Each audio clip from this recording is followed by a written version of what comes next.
Okay, today's book we're going to read Old MacDonald Had an Apartment House. An apartment house? Old MacDonald had a farm. What do you mean Old MacDonald had an apartment house? This is written by Judi Barrett and illustrated by Ron Barrett. Old MacDonald had an apartment house. Old MacDonald lived in a big apartment house with his wife and their dog. He didn't own the building, Mr. Fat Rental did. Old MacDonald was its super. So that means he took care of the building. He polished the brass doorknobs when they got smudgy, mopped up the hallways when they got dirty, and sent up steam when it got cold. Old MacDonald's apartment was on the bottom floor and it was very dark. The windows were covered by a thick bushy hedge that grew in the front yard right over there. Without sunlight, his wife's tomato plant grew pale and droopy. Poor tomato plant. So Old MacDonald decided to go outside and cut down the hedge in front of the windows. Chop, chop, chop. With all the sunlight that came in, the plant straightened up and even grew fruit leaves and a few tomatoes. But the spot where the hedge had been looked very empty, so Old MacDonald's wife suggested that they fill it with her tomato plant right there, and that's what they did. It grew lots of new leaves, many more tomatoes, and much, much taller. Why not get rid of the rest of the hedge, Old MacDonald said. Then, instead, I could plant vegetables in the yard. They're looking better than the hedge and much better tasting too. So he cut the whole hedge down to the ground, and in its place he planted rows of corns and melons and beans and radishes. The fountain became a self-watering pea patch. The front yard had become a small farm, and the tenants were amazed. They couldn't believe that they had a little garden growing. One of the tenants, Mrs. Katz, really didn't need 4 rooms anymore. Her children had grown up, so she moved out. It occurred to Old MacDonald then that an empty apartment would be a good place to grow lots more vegetables. He quickly moved in some soil and proceeded to redecorate in late vegetarian style. He laid down a carpet of carrots and cabbages, put some sweet potatoes where the couch had been, and stuffed the closet with mushrooms. Can you believe that? Instead of people moving in, new ones, he put a garden, all these vegetables in the new apartment. Uh-oh, do you see that? There's carrots coming down from the ceiling. Everyone look up. Do you see carrots coming from your ceiling? I don't. Some days later, Mrs. Katz's downstairs neighbor, Mr. Hopkins, turned on the faucet and got hot and cold running sweet potato vines. Above his head, he could see carrots popping through the ceiling. He became furious. "Either that garden up there goes or I go," he screamed to Old MacDonald.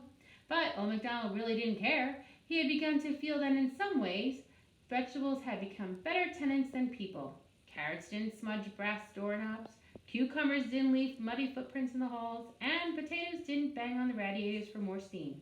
Angry Mr. Hopkins moved out. A variety of vegetables, a field of clover, and a cow moved in. No one knew what Old MacDonald was doing, but you can't keep a cow a secret for very long. I think they all heard him. What does a cow say?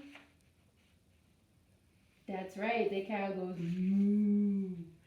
More and more people moved out, very disgusted with what was happening. So, more vegetables, fruit trees, cows, and chickens took their place. Look at in every apartment there is cows and corn and an apple tree and more cows and some chickens over there. Oh my goodness.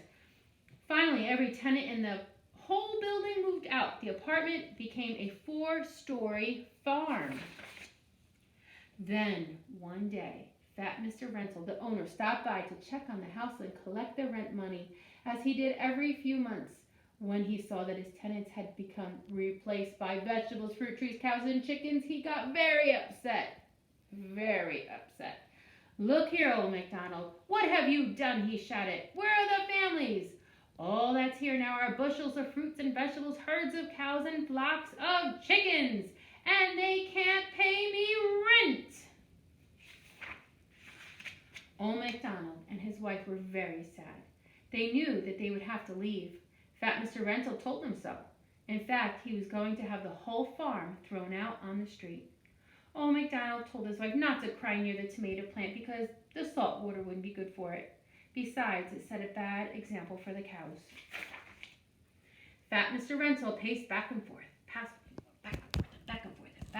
quickly in front of the house. He was very upset and not really sure that he liked the idea of throwing the farm out on the street. Old MacDonald had been such a good super. Now, not only was he without tenants, he'd be without a super too. Who ever heard of a farm in the middle of the city? That's absurd, he muttered. Or is it? Maybe a farm could pay me rent after all. The next morning, old MacDonald and his wife stepped outside the house carrying all their suitcases, and in the middle of the front walk was Fat Mr. Rental. He was building a store. There was a big sign that read, Rental and McDonald's fruits and vegetables, fresh milk and eggs hourly. Fat Mr. Rental waved at old MacDonald and shouted, "Hey, where you going, partner? You grow that stuff and I'll sell it. Vegetables will pay me rent after all." On opening day, the store was jammed. Look at all the people there. Fat Mr. Rental made a very long speech in which he asked everyone to come in very often and to buy as much as they could. He asked old MacDonald to say a few words, and he did. He said, "People, I am happy to have such fine vegetables as tenants. I hope you agree that good vegetables make good neighbors." The people applauded and then began to buy as much as they could. They came back day after day. Both the store and the farm thrived throughout the summer and the fall. And even in the winter, when the earth was outside, was frozen and covered with snow, things were still growing in this steam-heated farm. Look at that. All the cows, the chickens, and the vegetables are still growing. The end. Well, I hope you liked that story. See you soon. Bye.